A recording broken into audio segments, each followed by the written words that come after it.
आज हम बात करेंगे कुछ इन्वेस्टिंग रूल्स और स्ट्रैटेजी की जो आपको हेल्प करेंगी अपना इन्वेस्टिंग गोल अचीव करने में। बट उससे पहले आपको डिसाइड करना होगा कि आपका इन्वेस्टमेंट गोल क्या है। और इन्वेस्टिंग बहुत डिपेंड करती है आपकी एज पे। अगर आप अभी अपनी 20s या 30s में हैं तो आप रिस्क ले सकते हैं क्योंकि अभी आपके ऊपर कोई डिपेंड नहीं है या बहुत कम लोग आप पे डिपेंड हैं, तो आप रिस्क अफोर्ड कर सकते हैं। और अगर आप अपनी 20s या 30s में हैं तो आपके पास अभी बहुत टाइम है। तो अगर मार्केट डाउन भी जाता है या मार्केट क्रैश होने के बाद भी आपके पास 30 से 40 ईयर होंगे, जिससे आपके पास बहुत टाइम होगा मार्केट रिकवर के लिए। बट उससे पहले जो सबसे इंपॉर्टेंट बात आपको ध्यान रखनी है वो है आपको अपने 6 से 12 मंथ के एक्सपेंसेस सेव करके रखने हैं ताकि आप फाइनेंशियली सिक्योर रहें और अपनी इन्वेस्टमेंट अच्छे से कर पाएं। तो बात करते हैं आप किस स्ट्रेटजी से इन्वेस्ट करेंगे। First, value investing. Value investing का मतलब है किसी स्टॉक को तब बाय करना जब उसका प्राइस उसकी इंट्रिंसिक यानी रियल वैल्यू से कम हो और प्राइस बढ़ने के बाद उसे सेल कर देना। जैसे XYZ कंपनी किसी प्रॉब्लम की वजह से उसकी स्टॉक की प्राइस उसकी रियल वैल्यू से कम है और अब आप उसे इंट्रिंसिक वैल्यू से लो प्राइस पे बाय करते हैं, तो ये वैल्यू इन्वेस्टिंग है। Second, growth investment. Growth investment means किसी कंपनी को उसका फ्यूचर पोटेंशियल देख के बाय करना। जैसे XY कंपनी चार्जर सेल करती है और अगर कुछ साल बाद लोग बहुत ज्यादा चार्जर लेने वाले हैं किसी रीजन की वजह से, तो इस अपॉर्चुनिटी की वजह से उस कंपनी की ग्रोथ होगी। और अगर आप इसकी ग्रोथ अपॉर्चुनिटी देख के इन्वेस्ट करते हैं तो ये ग्रोथ इन्वेस्टमेंट है। तो अब सोच के बताएं दोनों में से क्या ज्यादा रिस्की होगा, वैल्यू स्टॉक या ग्रोथ स्टॉक। वैल्यू इन्वेस्टिंग में हम स्टॉक को रियल वैल्यू से लो वैल्यू पे बाय करते हैं जो कि टाइम के साथ अपनी इंट्रिंसिक वैल्यू पे जाएगा। बट ग्रोथ स्टॉक को हम उसकी फ्यूचर ग्रोथ की वजह से बाय करते हैं। तो चांसेस है कि सिचुएशन चेंज हो या किसी कॉम्पिटिटर की वजह से वो कंपनी इतनी ग्रो ना हो पाए, इसलिए ग्रोथ इन्वेस्टिंग ज्यादा रिस्की है। बट स्टिल ये डिपेंड करता है।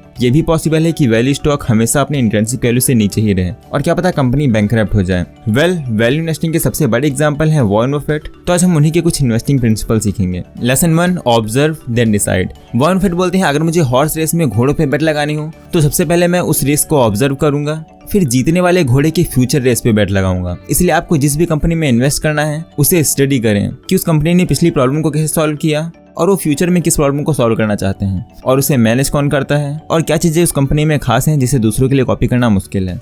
सेकंड लेसन है large cap versus small cap. अगर आज के टाइम पे आप रिलायंस में इन्वेस्ट करते हैं तो शायद आपको फ्यूचर में अच्छे रिटर्न मिलें, बट ये ऑलरेडी एक लार्ज कैप कंपनी है तो चांसेस हैं ये आपको बहुत अच्छे रिटर्न ना दे क्योंकि ये ऑलरेडी वेल एस्टैब्लिश है। तो बहुत से लोग इसे पहले से ही यूज करते हैं, इसीलिए इसका 5 या 10 टाइम ग्रो हो पाना मुश्किल है अनलेस ये न्यू प्रोडक्ट लाए या कंपनी में कुछ चेंजेस करें। बट अगर आप किसी कंपनी को स्टडी करते हैं और एक अच्छी स्मॉल कैप कंपनी में इन्वेस्ट करते हैं तो वहां आपको बहुत रिटर्न मिल सकते हैं क्योंकि वो कंपनी ग्रो हो रही है और उस कंपनी की ग्रोथ के लिए पूरा मार्केट है। Third, don't invest in a company you do not understand. अगर आप किसी कंपनी को आसान वर्ड में समझा नहीं सकते और आपको ये नहीं पता कि वो कंपनी क्या प्रोडक्ट और सर्विस प्रोवाइड करती है तो आप उसे बाय ना करें। किसी कंपनी के स्टॉक बाय करने से पहले उस स्टॉक की इंट्रिंसिक वैल्यू कैलकुलेट करें जिससे आप उसे लो प्राइस में बाय कर सकते हैं। अगर आपको नहीं पता कि कैसे आप किसी स्टॉक या कंपनी की इंट्रिंसिक वैल्यू कैलकुलेट कर सकते हैं तो ये मैंने अपनी वीडियो द धंधो इन्वेस्टर में बताया है जिसे आप आई बटन या एंड स्क्रीन से देख सकते हैं। और इसके साथ आपको उस कंपनी का कॉम्पिटिटिव एडवांटेज भी देखना है कि ऐसा क्या उस कंपनी में खास है जिसकी वजह से लोग उसे कॉपी नहीं कर सकते। जैसे एप्पल जैसे प्रोडक्ट कई कंपनी बना सकती है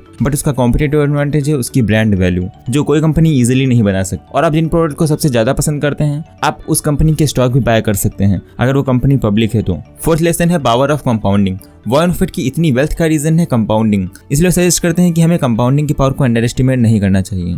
Einstein is reputed to have said that compound interest is the 8th wonder of the world or something like that. And it goes back to that story you probably learned when you were in grade school where somebody did something for the king and the king said, "What can I do for you?" And he said, "Well, let's take a chessboard and put one kernel of wheat on the first square and then double it on the second and double it on the third." And the king readily agreed to it, and by the time he figured out what 2 to the 64th amounted to, he was giving away the entire kingdom. So it's a pretty simple concept, but over time it accomplishes extraordinary things. Fifth lesson है invest in yourself. Warren Buffett के according जो आप best investment कर सकते हैं वो है खुद के नॉलेज में इन्वेस्ट करना। सोचिए अगर आप एक कंपनी होते तो क्या आप खुद में इन्वेस्ट करते हैं और आपकी एनुअल ग्रोथ क्या है, यानी आप ईयरली कितना इंप्रूव करते हैं और आप खुद पे कितना इन्वेस्ट करते हैं। कमेंट्स में जरूर बताएं। तो आज के लिए बस इतना ही। Thanks for watching.